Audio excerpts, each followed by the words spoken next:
আমাদের দেশে পর্যাপ্ত পরিমাণ উৎপাদন হচ্ছে, পর্যাপ্ত পরিমাণ ধান চাল আছে।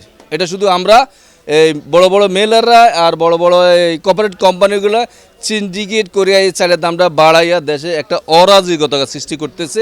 এই কারণে যে চালের দামটা বেশি এবং সম্পূর্ণ দ্রব্যমূল্যের দাম তারাই বাড়াইছে এবং তারাই নিয়ন্ত্রণ সব কিছু তারাই করছে। আসলে পুরো কথা বলতে গেলে কি আজকে 10-15 দিন ধরে চালের দামটা বেশি। তো আমরা বক্তাদেরকে বলছিলাম যে সামনে সিজন আসতেছে, চালের দাম কমবে, তার মানে উল্টো হয়ে গেছে। এটা বিভিন্ন বড় বড় কর্পোরেট কোম্পানিগুলো আছে, মেলাররা আছে, তারা সিন্ডিকেট করে কিন্তু দামটা বাড়াইছে। আর আমাদের দেশে কিন্তু পর্যাপ্ত পরিমাণ ধান চাল আছে, কারণ দাম হলে চাল পাওয়া যায় আর দাম কমলে চাল পাওয়া যায় না। তার মানে কি দেশে পর্যাপ্ত পরিমাণ ধান চাল আছে, ওরা কৃত্রিম সংকট দেখায়া এই চালের দামটা বাড়াইছে। এটা একমাত্র কারণ হয়েছে মেলার আর হচ্ছে বিভিন্ন কর্পোরেট কোম্পানি, ওরাই চাল দাম বাড়াইছে।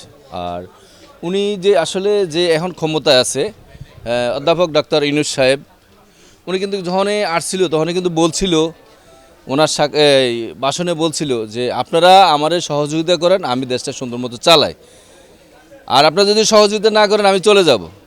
তো উচিত আমরা যারা আছি তারা সহনশীল হইয়া এই দ্রব্যমূল্যটারে নিয়ন্ত্রণ রাখার, কারণ চালের দাম বাড়ছে কিন্তু দেশে ধান চালের অভাব নাই, এটা একমাত্র সিন্ডিকেটের কারণে।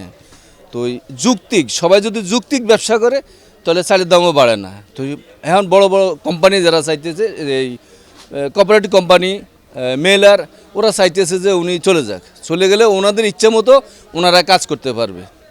তো উনি তো একজন ভালো মানুষ, তো ভালো মানুষ বিদায়, ভালো মানুষের একটা কথা আছে না, ভালো মানুষের কোথাও কোনো খানা নাই, কোনো কাজ হয় না। তো ওই হিসাবে যে আমরা সব আসলে অসাধু মানুষ বেশি হইয়া এই অবস্থা হয়েছে, তাহলে কিন্তু দেশে ধান চালের, আমাদের দেশে পর্যাপ্ত পরিমাণ উৎপাদন হচ্ছে, পর্যাপ্ত পরিমাণ ধান চাল আছে।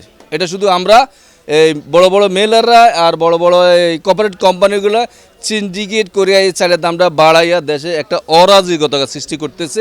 এই কারণে যে চালের দামটা বেশি এবং সম্পূর্ণ দ্রব্যমূল্যের দাম তারাই বাড়াইছে এবং তারাই নিয়ন্ত্রণ সব কিছু তারাই করছে। মিনিকেটের দাম বাড়ছে, যেটা মিনিকেটের লাস্ট সিজন, এখনও মিনিকেটের ধান আসতে আরও 5 মাস থেকে 4 মাসের মতন আছে। আর যে ধান আছে এখন সংকট, ওনার ধান সংকট, এই জন্য দামটা বেশি। 28-এর দাম তো আর বাড়েনি, 28-এর দাম কমছে। 28 আগে ছিল 60, এখন 58 টাকা। মিনিকেটের আগে ছিল 74, এখন 76 থেকে 77 টাকা আমরা পাইকারি বিক্রি করতে হচ্ছে। মিনিকেটের ধান সংকট, এই জন্য দামটা একটু বেশি।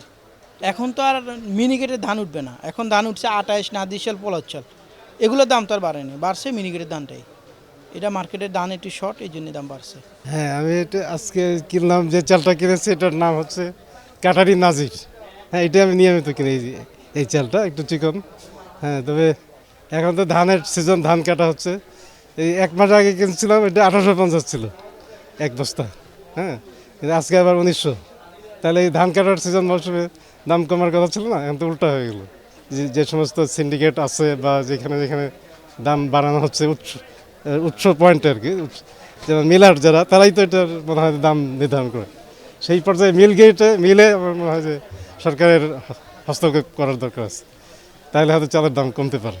অথবা আরেকটা হলো যে দেশে যেহেতু চাল দাম না কমলে আমরা ইম্পোর্টের জন্য ব্যবস্থা খুলে দিতে পারি বাজার, তাই না, ইম্পোর্ট মার্কেটটা, তাহলে হয়তো তখন এরা বাধ্য হবে দাম কমাইতে আর কি।